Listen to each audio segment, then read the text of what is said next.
marched in with no warning. I couldn't think. He made a friend. Easy. You're here now.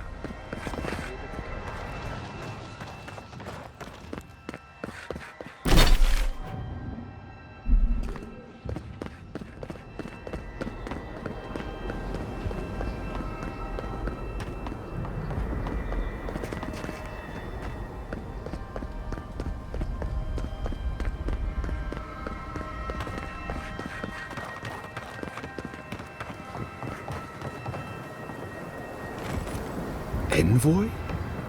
Is it really you?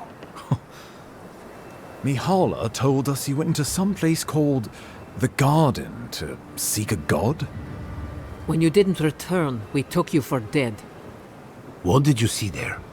The god you felt in Nakutadek? The origin of the Dream Scourge? It was the act of a god this whole time? Everyone, please, please. We could get to the bottom of this if you would only let them speak. It's been weeks, Envoy. What happened?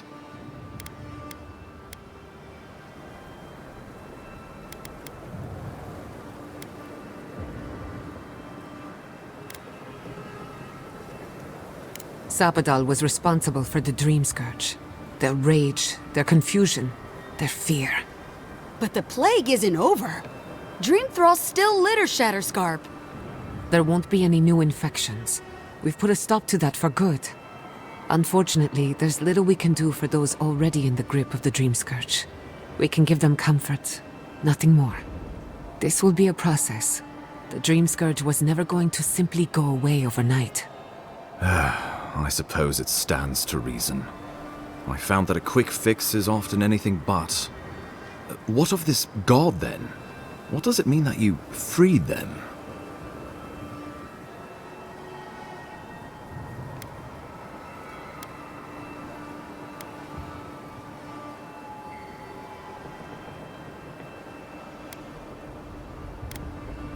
Wodka no doubt saw Sapadal as a threat to her authority.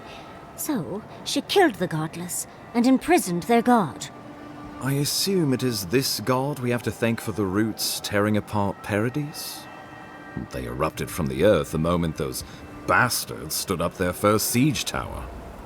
Nakutadek was riven with those things, not to mention what they did to the land. We saw similar destruction at Nakuku Bell. If these roots and the Dream Scourge are the work of a god, and the gods thought it best to imprison this god, how could you let such a creature go free?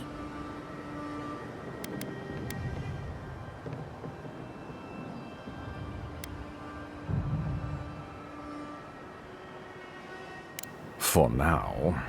Who's to say they don't get their feathers in a ruff again and wipe us all out with a tsunami? It was Adir's arrival that disturbed Sapadal. We'll have nothing to fear from this god once we expel you from our lands. Sapadal's power ravaged my people. I don't know that I can ever trust it. Keeping watch over Sapadal was a sacred task Nandru gave us when he left. For that reason alone, my wardens owe them their allegiance. Well, whatever happens, I suppose we can't put the godling back in the bottle now. But come, we have more pressing matters to attend to. The Steel Garrote have attacked Paradis. Inquisitor Lodwyn has already joined the battle. She must have traveled like the wind to get here so fast.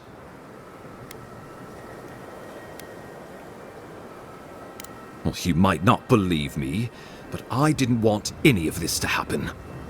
It was Lodwyn who called for the attack. I didn't hear an answer, Ambassador. She and her Steel Garrote laid siege to the city, shortly after you beat her to the garden.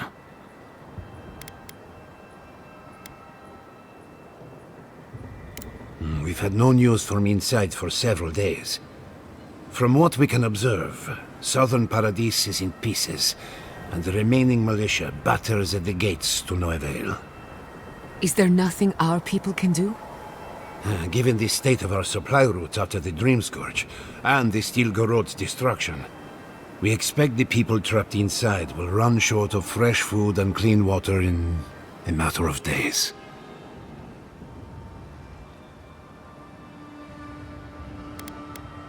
We brought as many Hail and Able from Thirdborn as would come.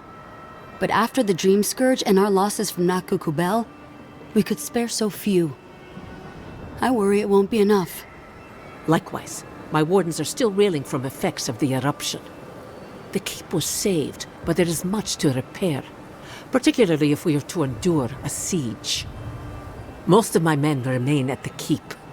I can't risk them against the Steel Garrote for the sake of Paradis, not when we are so few. Well, that's been a point of debate. We can't agree on how to stand against the Steel Garrote, nor who should lead the effort. Nobody wants to risk their people at the front. So you let the Paradis militia go it alone? Even if our meager forces should make it inside. The siege won't end until Lodwyn does. And none of you know how to kill her. Precisely.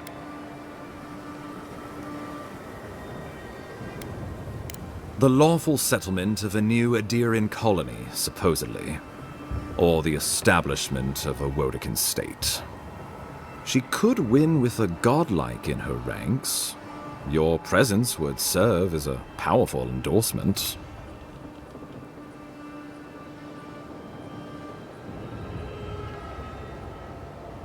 I don't think peace is her concern. Remember, she has an obligation to Wodeka, a solemn oath. And neither the Steel Garrote nor the Queen that was look kindly upon oathbreakers. Because a victory here would discourage resistance elsewhere. The better question is, why didn't you stop her? Excuse me? She's a 7-foot-tall skeleton powered by her devotion to the goddess of retribution. This isn't my fault. Sure. Just blame the dead woman. Very mature. Who else should I blame exactly? Our envoy, perhaps? For not stopping Lodwyn in the tusks? You could start with blaming your own incompetence.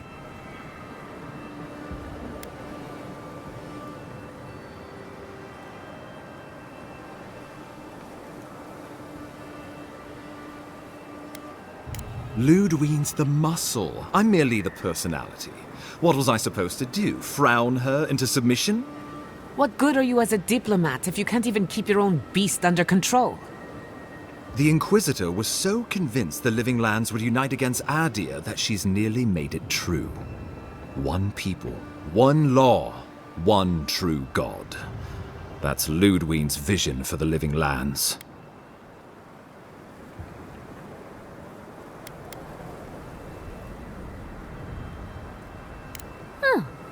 I can't wait to see how you weasel out of this one. I know it will. We are leading by example, returning order and dignity to Paradis in the wake of the Clavager's death. We will do the same to the frontier, given the chance. Where was order and dignity when you burned Fior Messivernal? My administration had nothing to do with that, as I know you know. Adirian rule and rule by the Steel Garrote would be markedly different beasts. Spoken like a fucking diplomat. Splitting hairs when it all comes from the same head. Order and dignity. That's what you think we're missing? Bastards! All of you! You will take it all, whether the chance is given to you or not.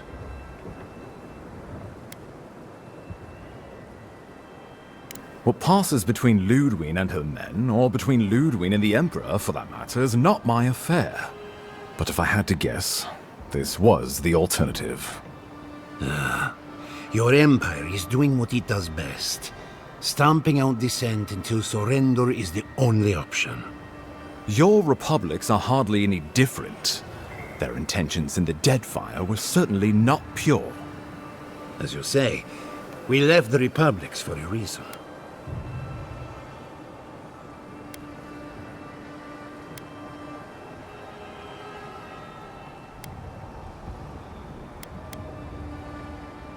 Lodwyn agrees. Our success would model the order and dignity of the Steel Garrote, for whatever that's worth.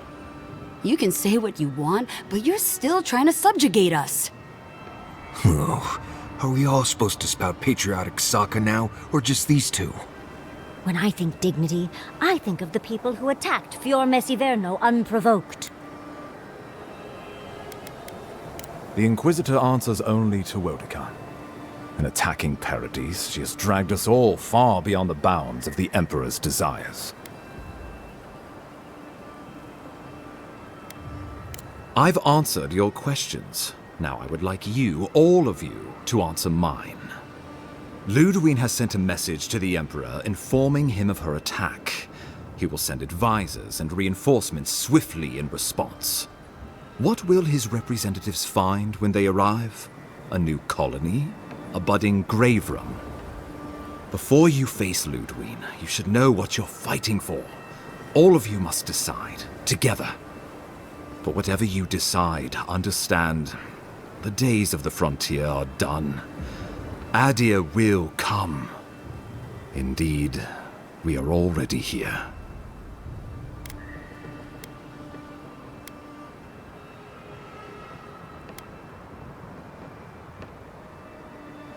The Living Lands would retain its own laws under a grave appointed by the Emperor.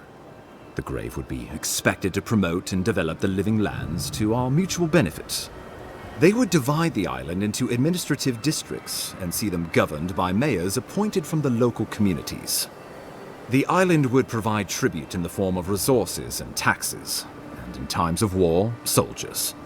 The Empire, I should note, is nearly always at war. In return, the Living Lands would enter Adir's sphere of influence, and should outside nations attempt to invade, we would come to the Grave Room's aid.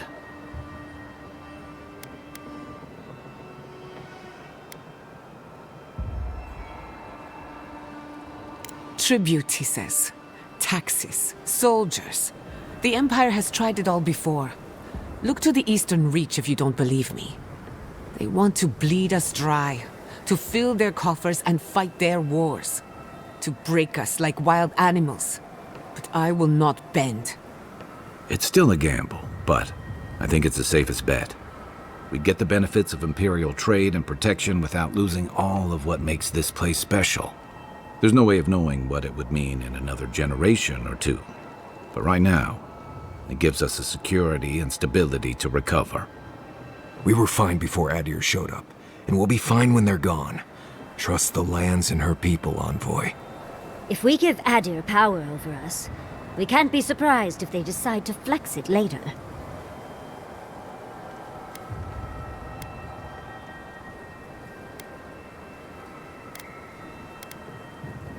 Subtle, pernicious, touch the rot, yet the disease remains. Safety among spiders. A web gleaming with dew. They weave, they wait.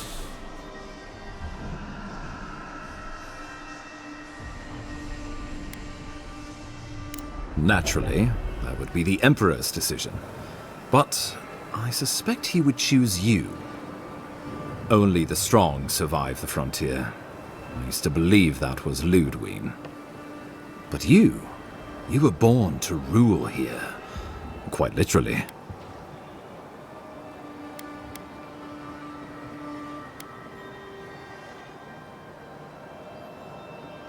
Well, give the matter some thought. You owe that much to yourself, at least.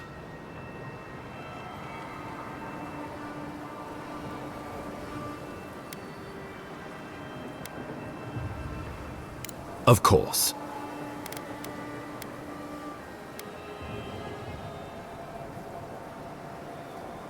Oh, Envoy, no.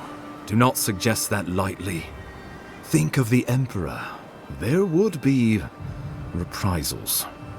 Ones which this conclave could not survive, fractured as you are. Not unless you came together and formed a nation of your own. It would be difficult.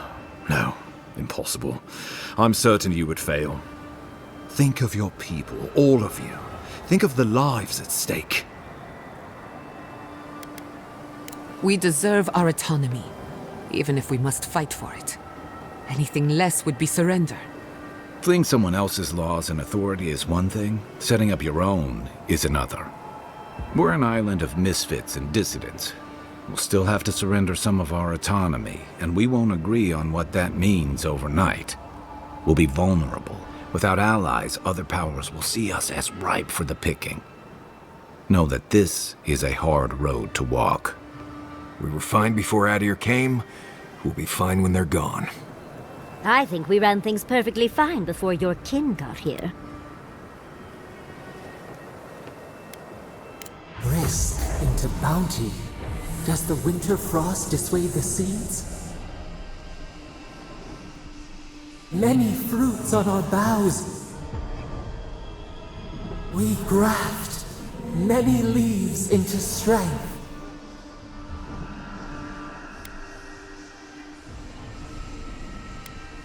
Of course.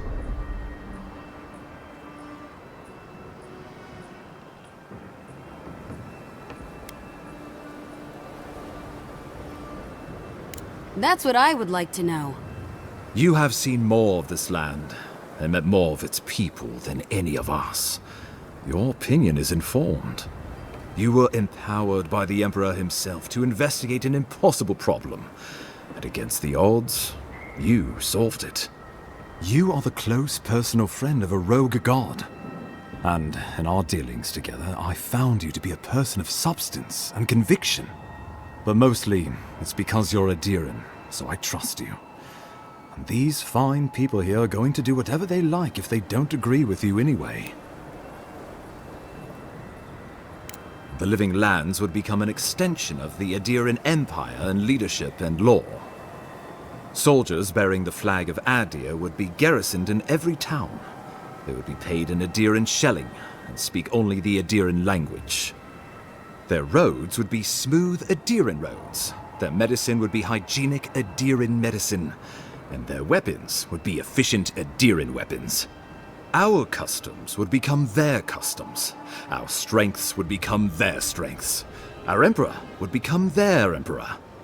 Turned toward a common purpose. No one, not Rawatai, not the Valian republics, not even a rogue god, would dare attack the Living Lands.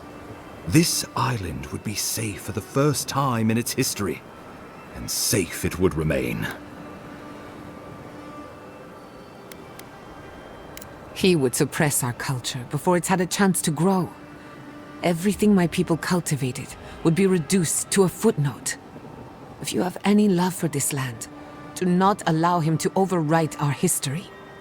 Rawatai built its empire from colonies like this. Many have become centers of culture and prosperity, backed by the protection of a strong navy. Of course, it can take decades to get there. And this road isn't an easy one. But Adir won't be the only empire eyeing this place. A formal agreement now could protect us from something worse later. It shall be peaceful in that all dissenters will be silenced. So there's that. Living Lands is a lot of things, but it will never be Adir, no matter how hard Adir wants it to be. Adir should turn back now and save everyone a bunch of blessed day trouble.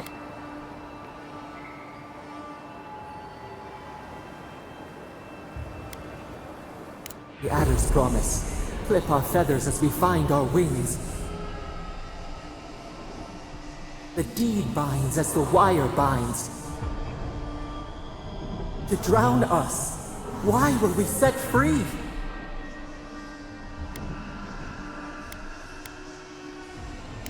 The traditions of solace are what give my wardens their strength. Without them, we would buckle under the weight of the tusks. I would sooner walk my people into the acid sea than trust an Adiran to hold me up. What need does Thirdborn have for the protections of Adiran soldiers? We have cannons, cliffs, and wills forged in the storms of Rawatai. And should Rawatai come for us, we will rain hellfire down on their heads. Your Adirans could do no better. Under Adiran rule, your countrymen would strip my people of everything that makes them unique, all in the name of spiritual hygiene. I cannot betray them like that. Well, let's not...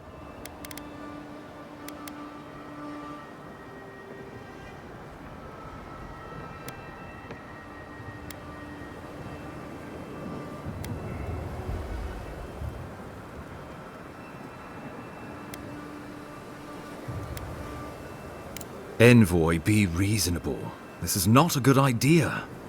Give these people an ounce of agency, and there's no telling what they'll do. Well, let's not twiddle our thumbs while Paradis burns.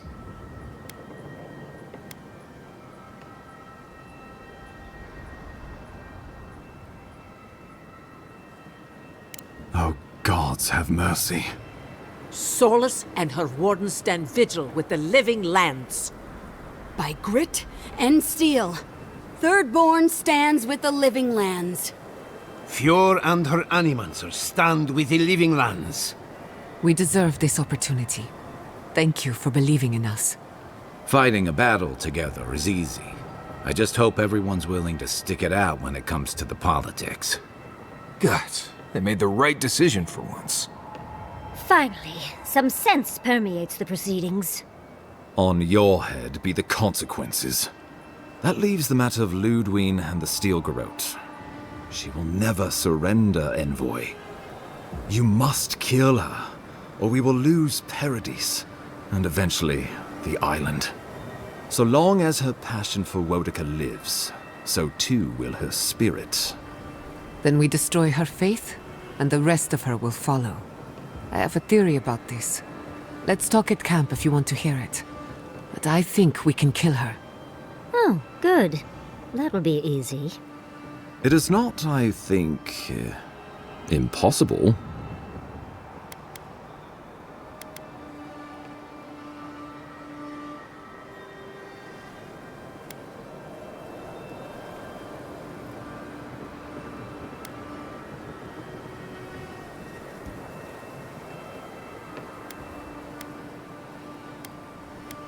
The living lands will never be free until we break the chain around our necks. Lodwyn must die her final death. She better say her goodbyes while she can. I'm proud to fight at your side, Envoy. One last time. Let's get to work then. We got a walking corpse to bury. The Paradis militia will be at your back. Give her no quarter. The future waits for you.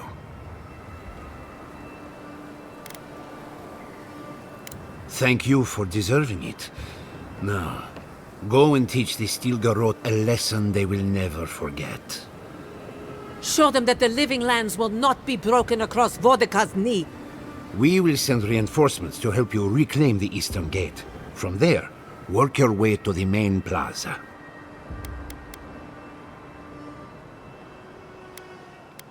Let's just say this is not my first. May all the gods... Let's take back the city together. Show the Steel Garrote how the living lands takes care of its own. So we're going after the Steel Garrote now, right? Let's do it. Let's go free a city, shall we?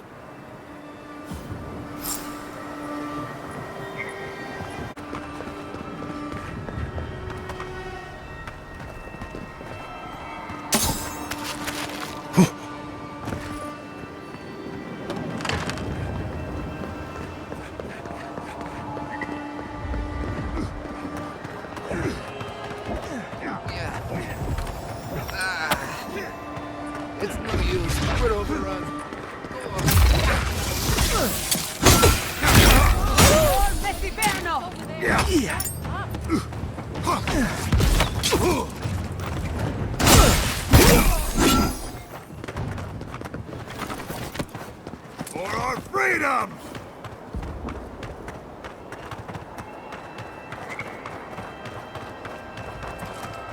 All 10! Come and get her. I'm with you. Then run!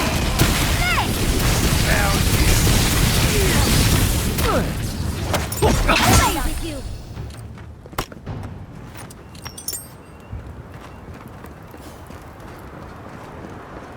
Is someone that... Ah! All 10! You say!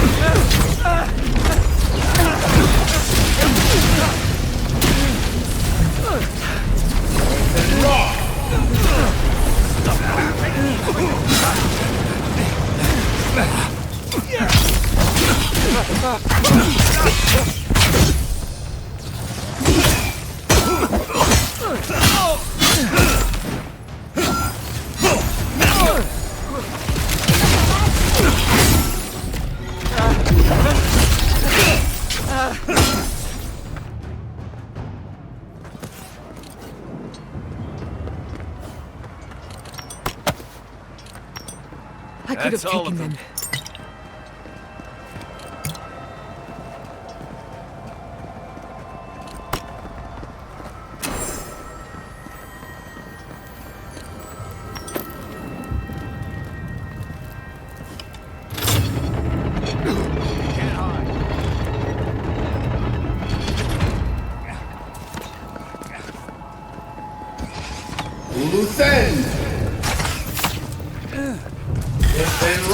Here we go.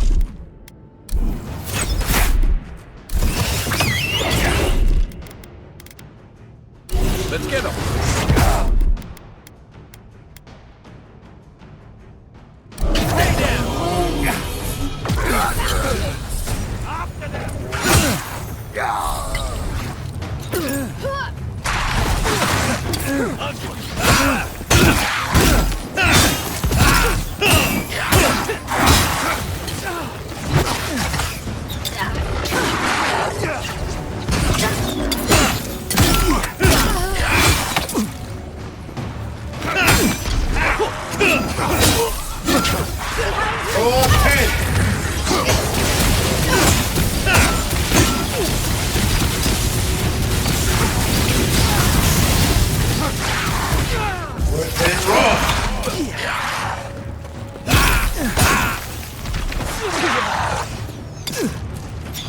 Don't worry about the eastern gate.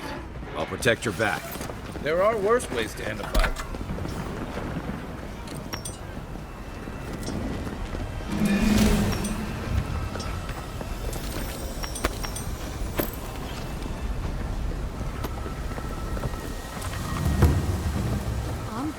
What are you? Stop right there!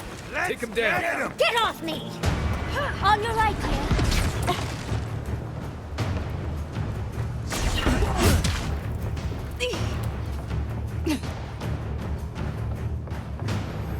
We should go now. The fighting's died down. Can you not hear the screaming outside? She's right. We can't go now. Then when? Should we wait?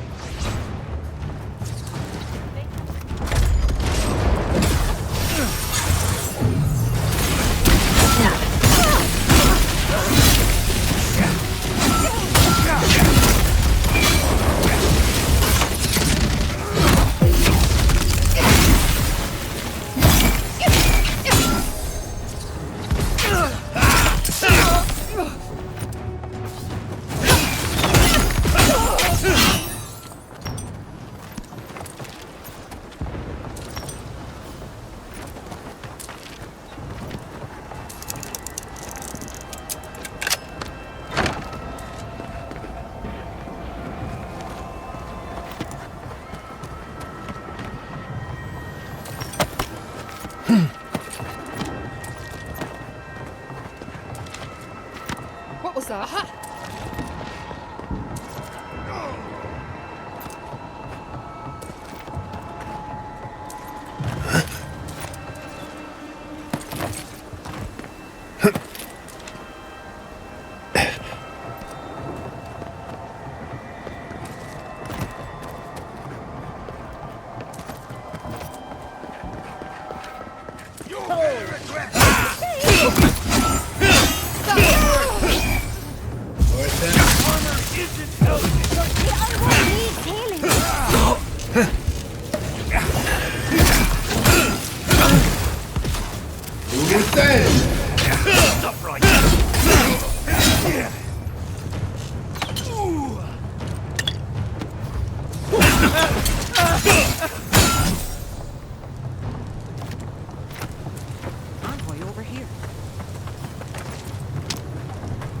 Come on.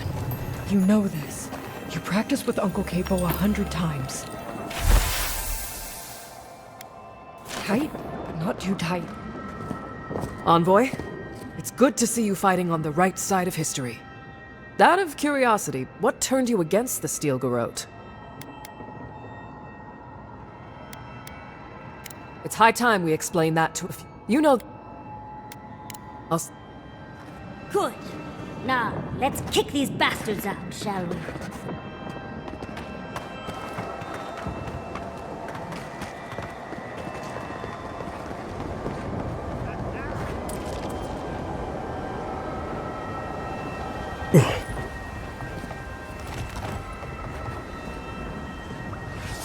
Show yourself! 410!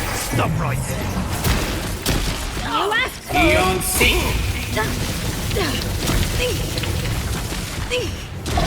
Wrong!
Envoy! C! What so? We've got company!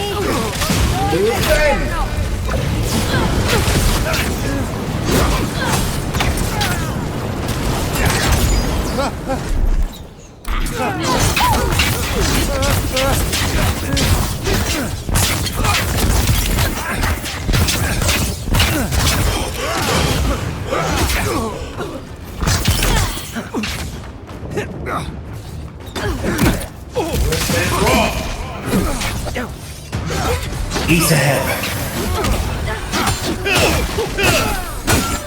You should be easy.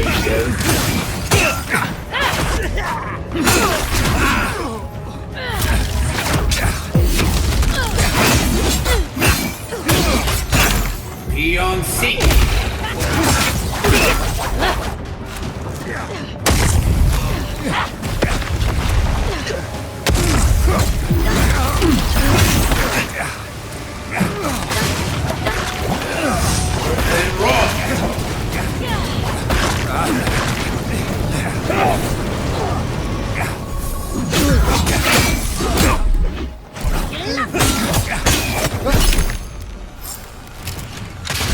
Taken the main plaza.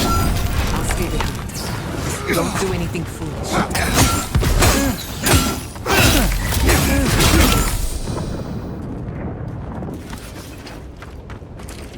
I'll teach you! Mordecai demands your submission. Stand against her and fall! Let's pay Lodwyn one final visit. This is it, Envoy. The only part that matters. Let's make sure she stays dead this time. All right, dearie?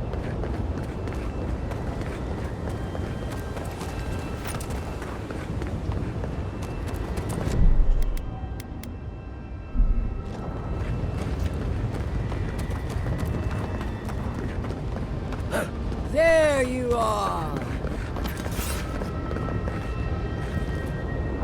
So, you survived the garden. Did you come all this way just to try your luck again? To kill me more efficiently than last time?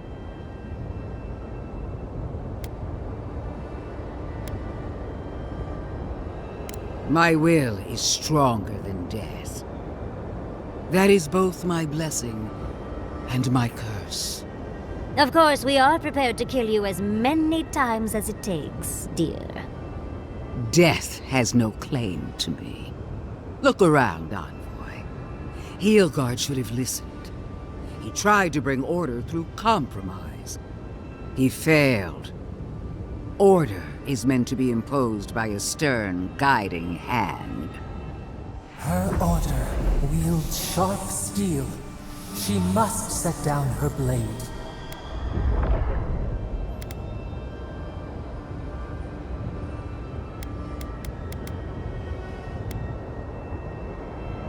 Oh, but it is. Some wounds must be cauterized in order to heal. The only question is, what's to be done with you? You, who were once so bright and promising. Sapodal's chains are broken, which means your soul is in their grasp. I don't know how deeply you've been compromised, Envoy. And if I don't know, then I cannot suffer you to live.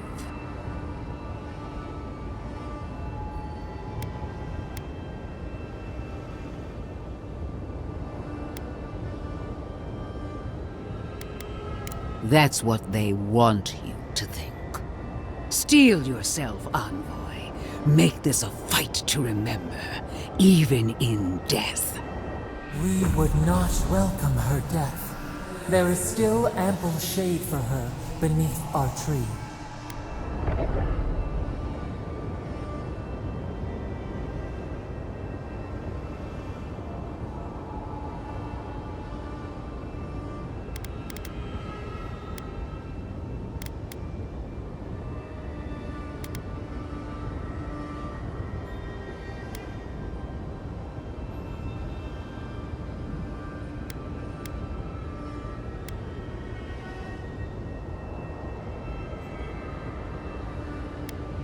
Really, Envoy?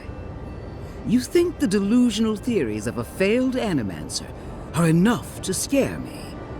Then allow me to teach you the meaning of fear. Famous last words.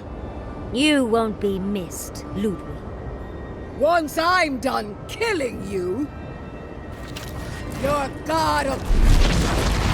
Hey! One moment. We are every seed in the soil. We will...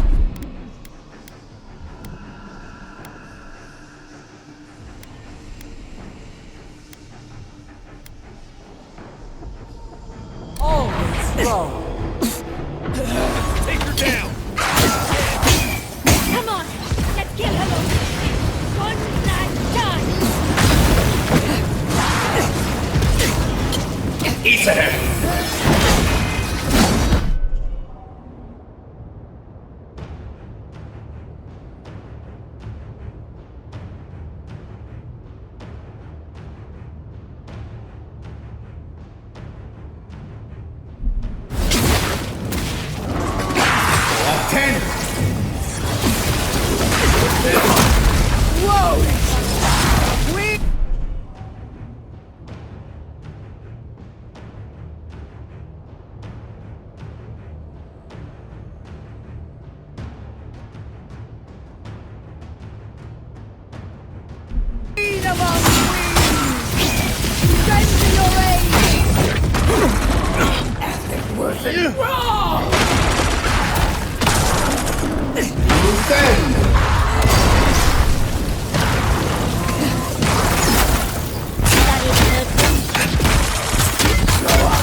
On your left.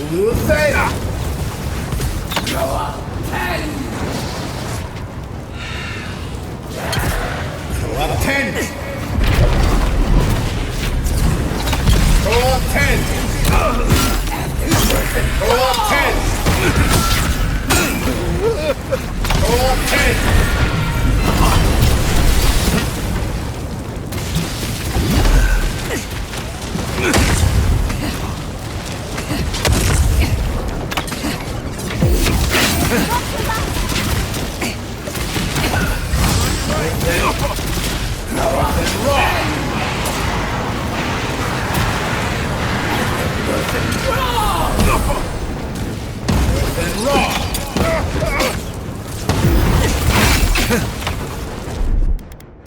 Taking the shot.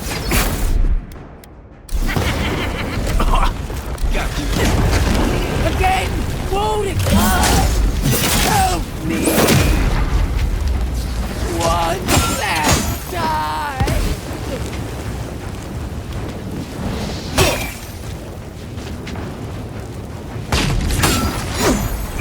Grow up! See!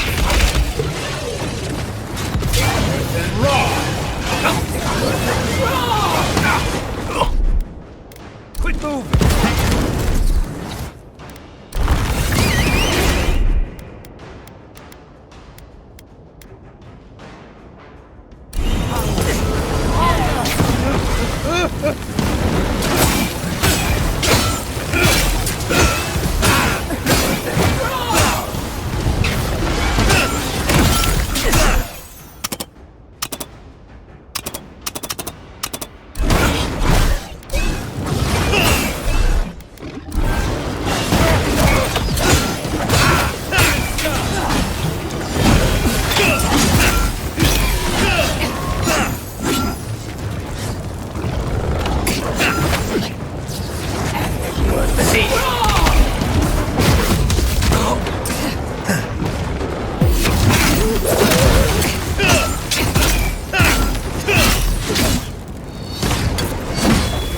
East ahead.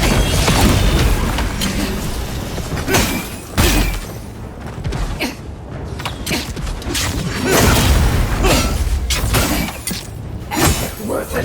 Wrong! Enjoy the pain, dear. Where are you? No!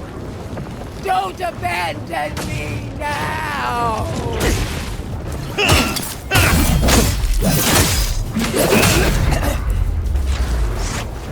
You will save it.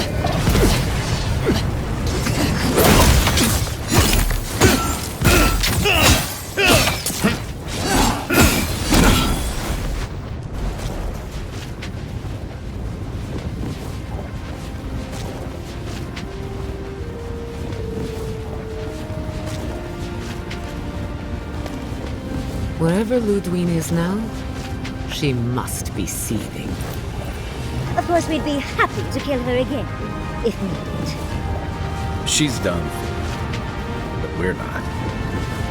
Whatever's next, we'll face it. Together. Gods, you're all gonna make me sick. But carry on. Unraveled at last. We no longer feel her wire against our flesh. We are free always. We are free forever. Silence falls over Paradis, as though the city is holding its breath. Then you hear it, the ringing of a distant bell, the waving of banners, and cheers of victory. After a short and bloody conflict, the dust has finally begun to settle. You feel Sappadal close to your thoughts, stirring with interest. The god of the living lands is observing this moment, unfettered by confusion or fear. For the first time in centuries, they understand. The Paradis militia rallies to you, the outsider who defended them in their hour of need. Whatever happens next, you have won their confidence. You take a moment to reflect on the calm. Not so long ago, you arrived at these shores on a simple errand, which turned out to be anything but simple. The Dream Scourge is over, and the island has been cleansed of plague. A time of healing and mourning follows. People look to you for answers about the source of the affliction. You tell them the truth. how the plague came from a power beyond mortal understanding, and how it is finally at peace. Thanks to you, the Living Lands has escaped Adiran oppression. The free settlements unite under a common banner and begin the fraught process of negotiating new traditions and values. The Empire withdraws. The frontier remains wild, but not for long. Paradis's rebels cannot accept your version of independence. After the assassin Egwolf died in custody, only a few of his people ally themselves with the United Settlements. To them, you will always be the oppressor. The refugees of Emerald Stair resettle in Thirdborn, bringing their skills and research to aid the local community. What starts as an uneasy partnership blossoms into a bond of trust. Through shared adversity, they find common ground. The ashes of Fior Messiverno continue to smolder. Scavengers avoid the ruins, fearful of spirits unleashed by animancy gone awry. The once promising city is nothing but a cautionary tale. Now that Emerald Stair has emptied, you wonder if Elia still intends to claim the body you sold her. Most nights, you sleep with one eye open. For the people of Shatterscarp, independence is bittersweet. Those who cannot withstand the grief inflicted by Ringgrim's spell leave the settlements, vanishing into the wilderness. Those who remain find themselves forced to cooperate with others, often begrudgingly. With so many dead, the need to stave off hunger outweighs any distaste for certain trading partners. Solace Keep clings to its long-held isolation at first. But after mourning her friend Kostya, Mihala reluctantly deigns to open the doors of the fortress. Some dwarves greet newcomers with glee. Others still mutter darkly about outsiders. Mihala flounders in her earliest negotiations with the rest of the Living Lands, but slowly learns compromise. She develops a taste for Valian sweets. When Kai returns to Thirdborn, he's no longer running. He finds a town that's been diminished by struggle, conflict, and tragedy. He finds home. He helps repair Thirdborn's walls and train its defenders, carrying on Tama's legacy. And while his labors do not restore all that was lost, they build something new. With his travels alongside the envoy complete, Marius is left directionless once again. Rather than disappearing into his cups, however, Marius leans on his time among his companions to give him the strength to re-enter society and find comfort in civilization. He establishes a route between Paradis and Thirdborn, guiding travelers between the two in return for money and supplies. And while he has a reputation for being aloof, he joins the campfires from time to time, sharing stories of his time with the envoy that most travelers believe are completely made up. Giada is an effective, if chaotic, healer. She has some disturbing ideas about how to knit flesh together and retrieve her patients from the brink of death, but the results are promising. Giada's old life is behind her. It is a time of new beginnings. Liviana's clinic transforms into the center of healing in the Living Lands, for both the body and the soul. No longer under the threat of imminent death, Yardsley returns to the Animancers. Reunited with her beloved Quilici, she helps him and the Animancers as they put their lives together after the attack on Fior Messiverno. Eventually, she even has something nice to say to Vidaro. As the days pass in contentment and relative peace, Yardsley is struck by the persistent feeling that something is missing. Though she still devotes herself to her studies of both the arcane and the godless, the restlessness never goes away. Freed from torment for the first time in centuries, Sapodal turns their prodigious curiosity to the people that shaped them. They observe the ways their people live, and they think deeply about what they see. Though they flinch away from moments of violence, and they grieve souls returned to them too soon, the rage that once shook cities to rubble no longer rules them.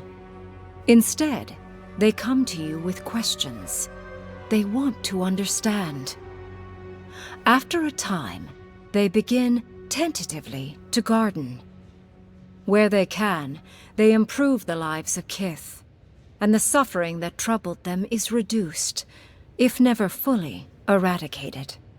Their grief compels them to love, and they love unreservedly, with the power of a god. Sapodal pours a fragment of their power into the statue they claimed from the temple of Aethys. Newly embodied, they roam the living lands and learn to experience the world as Kith do. Their first attempts at locomotion are clumsy, and a stand of innocent trees is violently returned to the wheel. But as their confidence grows, so does their grace. Soon, they are bounding across the plains of eastern Dawnshore, leaping the river gorge in Emerald Stair, scaling the shark's teeth of Shatterscarp, and fearlessly wading into the Tusk's acid sea. When they break, they come to you to put them back together, and in time, they learn to fix themselves. They wander far afield. You see less of them, but they are never far from your thoughts, and on the rare occasion they return, they always bring you something beautiful and strange. The sounds of celebration pull you out of reverie. Many are waiting to greet you with open arms. You take a moment to catch your breath and savor it, because everything is about to change.